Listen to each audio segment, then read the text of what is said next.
Here we divide 761 by 2 in a long division method. So 2 times 3 is 6. On subtracting we get 1. So now we put down this 6 and it is 16. 2 times 8 is 16. On subtracting we get 0. So again we put down this 1 and 2 times 0 means 0.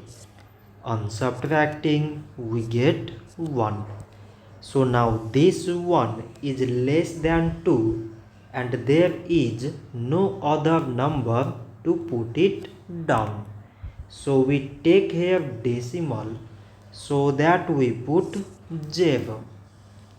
So it is 10 and 2 times 5 is 10.